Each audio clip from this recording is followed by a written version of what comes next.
లేక మనిషి అన్నవాడు అనేటువంటి పాట, మాయమైపోతున్నాడమ్మా మనిషి అన్నవాడు అనేటువంటి పాట ఇవాళ మనిషి ఉన్నంత వరకు ఉన్నటువంటి పాట. మానవ సంబంధాలు, మనుషుల మధ్య ఉన్నటువంటి ఆ సంబంధాలు ఇవాళ చెడిపోతున్న ఈ సందర్భంలో చూస్తూ తట్టుకోలేక సమాజాన్ని తట్టులేపిన మాని తెలుగోళ్ళ ఎల్లమ్మ అనేటువంటి పాట ఆ జాతిని మొత్తం కలిగించింది.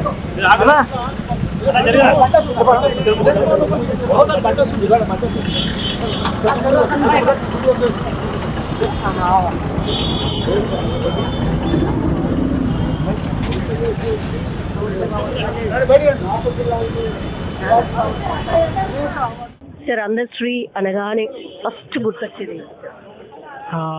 నాకు ఆయన ఈ ఒక ముదిరాజు తల్లి ఊరూరు తిరిగి పండ్లు ఎరుకొని అమ్ముకుంటూ ఉండే ఆ పాట రాశాడు ఒకటి.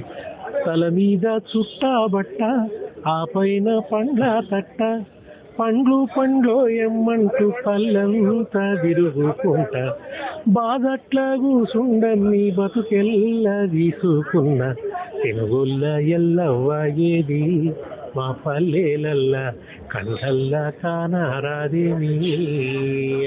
అది చాలా ఆర్ద్రమైన పాట. అంటే మనం ఎక్కువ ఉద్యమ గీతాలు ఇవి వింటుంటాం కానీ అందులో ఒక ఆర్ద్రత ఉంటుంది. మనం ఎవరిదైనా కొంటే కొంచెం కొసరేవా అని అడుగుతాం కదా, ఆ కొసరే ఆ విషయాన్ని కూడా ఆ పాటలో చెప్తాడు ఆయన. అది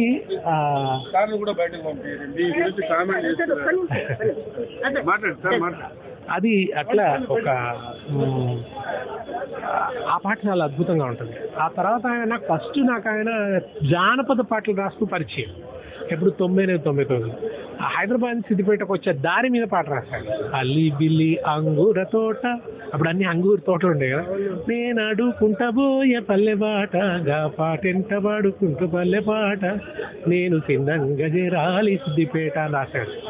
ఇక ఆ తర్వాత చూడు తెలంగాణ, ఇవన్నీ కూడా తెలంగాణ పోరాట జయ జయ తెలంగాణ, మాయమైపోతున్నాడమ్మా, బొమ్మ చెక్కితే బొమ్మరా, జై తెలంగాణ, జై బోలో తెలంగాణ అన్నీ ఒక ఒళ్ళు గగురు పొడిచే అనుభవాన్ని ఇచ్చాడు తెలంగాణ ప్రజలకు ఉద్యమ కాలంలో. ఆయన మరణించడం అనేది సాంస్కృతిక చైతన్యానికి ఒక విఘాతం.